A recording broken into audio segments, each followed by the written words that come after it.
रुपए minimum pension बढ़ाने पर सरकार राजी हुई है। गवर्नमेंट का कहना है हम आपको 1,000 रुपए जो मिनिमम पेंशन दे रहे हैं उसको बढ़ाकर हम 3,000 रुपए करेंगे, इससे हम ऊपर नहीं आएंगे। चलेगा साथियों। सबसे बड़ी बात है कि यह लोग जो तमाम जो पेंशन धारक हैं, भारत की जनता है जो करोड़ों से ज्यादा है, 1 करोड़ से ज्यादा है। साथियों, ईपीएफओ के जितने भी पेंशनर हैं उनकी मांग क्या है? उनकी मांग है 10,000 रुपए महीना आप कीजिए मिनिमम पेंशन, या फिर 7,500 आप कीजिएगा मिनिमम पेंशन, 7,500 महीना दीजिएगा। ऐसी साथियों मांग हो रही है। यहां आप इतनी दे दीजिएगा, हमें कोई दिक्कत नहीं। जबकि साथियों नेताओं को साथियों 200% ज्यादा पेंशन मिल रही है। एक बार विधायक बन गया तो 1 पेंशन, दूसरी बार विधायक बना तो 2 पेंशन, तीसरी बार विधायक बना तो 3 पेंशन, चौथी बार विधायक बना तो 4 पेंशन, सांसद बन गया तो 5 पेंशन, फिर से सांसद बन गया तो 6 पेंशन, मंत्री बन गया तो 7 पेंशन। मतलब एक एक नेता 10-10 पेंशन पा रहा है। मैं आपको बता दूं कुछ ऐसे नेताओं के मैं नाम बताऊं आप चौंक जाओगे।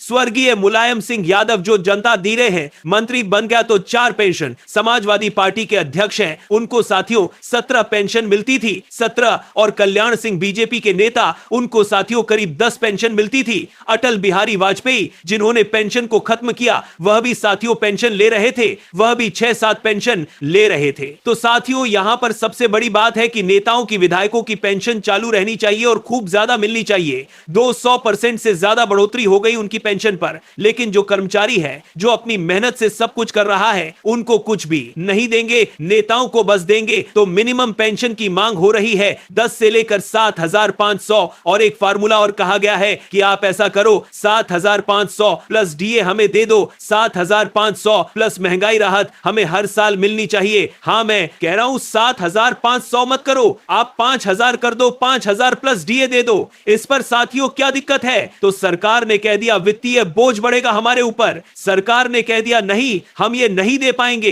क्योंकि अगर हम ये देंगे तो हमारे ऊपर 5,000 प्लस डीए दे दो। वित्तीय बोझ बढ़ेगा, और वित्तीय बोझ बढ़ेगा तो अर्थव्यवस्था नीचे चली जाएगी। मतलब तुम तमाम कारोबारियों का, इंडस्ट्रियों का, अडानी अंबानी का, उद्योगपतियों का जो करोड़ों अरबों का जो कर्जा होता है बैंक से जो लेकर भाग जाते हो, उनका तो तुम माफ कर देते हो, कर्ज माफ कर देते हो। तब नहीं देखते हो कि भैया वित्तीय भार बढ़ रहा है, वित्तीय प्रॉब्लम हो रही है, क्राइसिस हो रहा है। उस समय आप कुछ बात नहीं करते हो। लेकिन जैसे ही गरीब आदमी की बात आती है, एक कर्मचारी की बात आती है जो देश के लिए कार्य करने का कुछ बात आ दिया है, जो देश के लिए कार्य करने का कुछ बात आ दिया है, आप देश के लिए कार्य करने का कुछ बात आ दिया है, जो समय का हरा नहीं करने का कुछ बात आ दिया है, जो समय का जाम करने का कुछ बात है, जो देश के लिए कार्य करने का कुछ बात है, जो देश के लिए कार्य करने का कुछ बात है, आप देश के लिए कार्य करने का कुछ बात है, रहा है देश के लिए, उसने कार्य किया,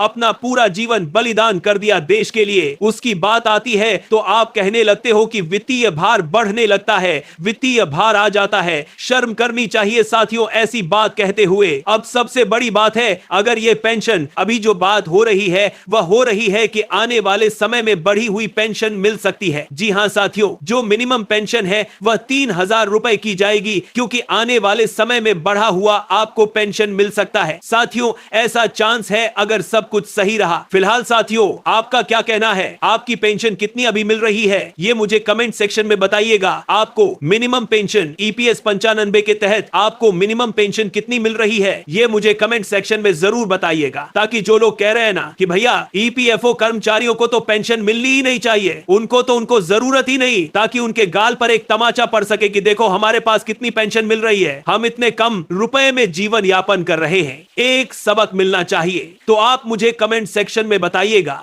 आपको कितनी पेंशन मिल रही है, और हमारे चैनल शक्ति अपडेट को सब्सक्राइब करना मत भूलिएगा।